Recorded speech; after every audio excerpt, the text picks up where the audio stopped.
Okay, this is the second picture we're gonna develop, and in this case I'm gonna change, to start off with, the white balance a tiny bit. I'm gonna make it a bit warmer, and I'm gonna increase the exposure.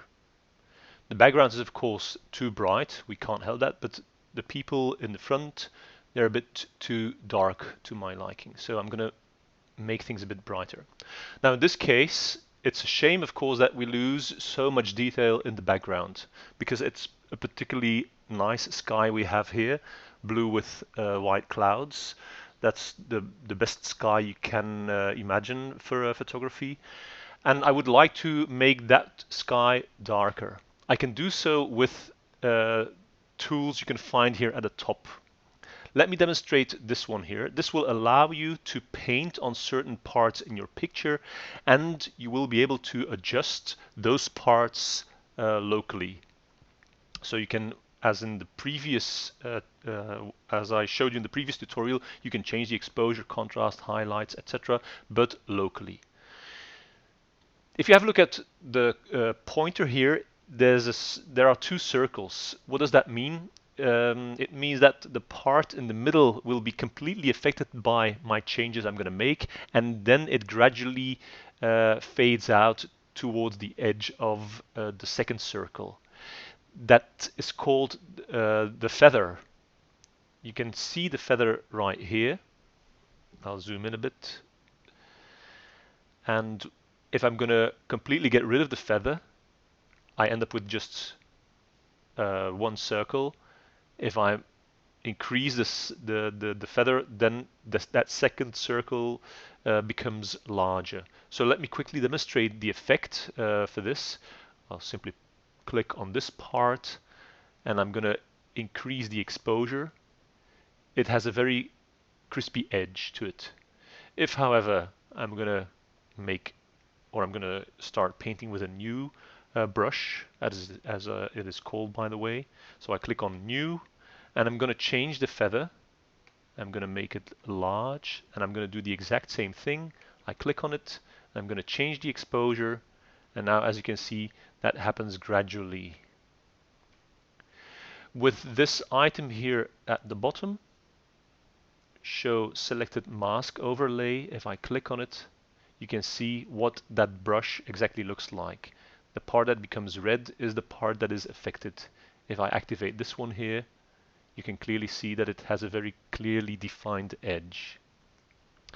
Okay, this brush here is now selected. If I click delete, I get rid of it, and the same goes for this one.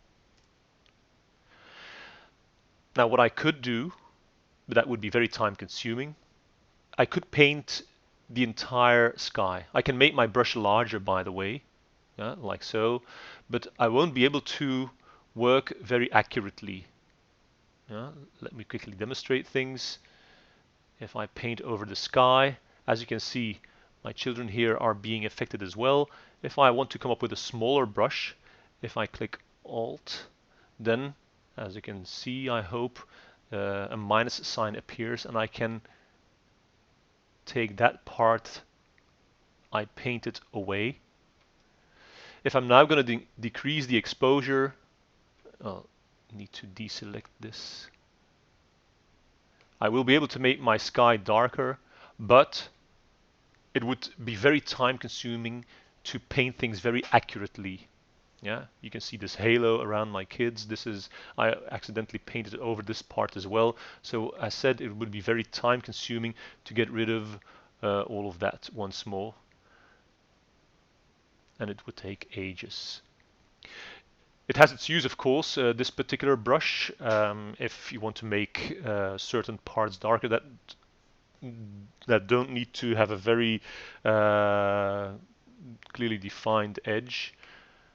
I could, for instance, make her jumper a bit brighter like that, and it doesn't matter that certain parts are not as much affected. Yeah, so in that case it works really well. But when it comes to adjusting the sky, so let me get rid of these brushes. I'm going to turn to this graduated filter. If I click on it, And if I press and hold, it draws several lines, and what you see here is the top two. Well, everything gets affected up until this part. And this part here, that's the feather as with the circular brush I used a second ago. So if I'm going to decrease the exposure, it looks like this. If I have a feather like this, then it's very abrupt, of course, and now it gradually fades away the effect of the brush. By clicking on this circle, I can change the position, as you can see. But the problem with this picture now is that the entire top part of this photograph is being affected, including my kids here and including the hay and the trees right here.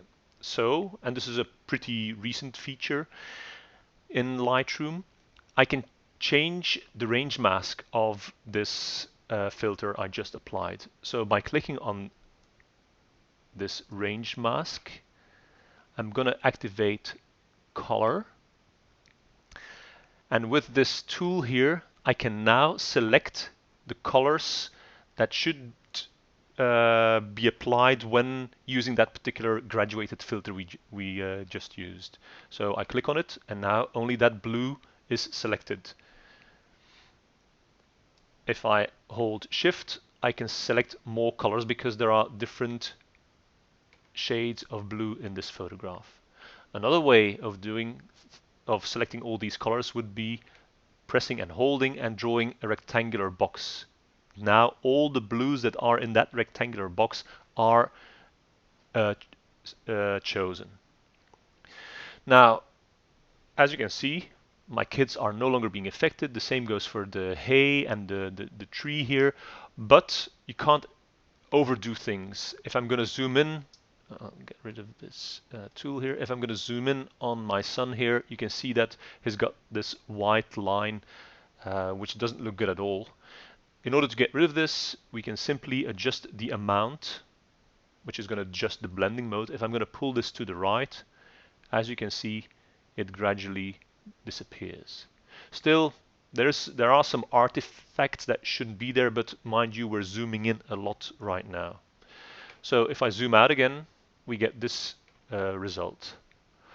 I would also adjust the clarity. I mentioned the clarity slider in the previous picture we adjusted.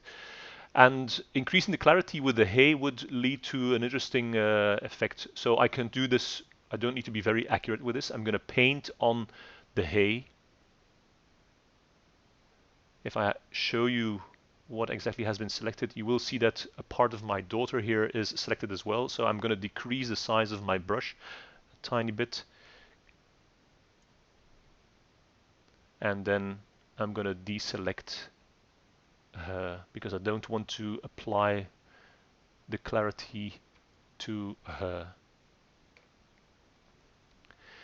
I can make things a bit brighter if I want, like this, and then as I said, I'm going to increase the clarity, which is going to adjust some local contrast.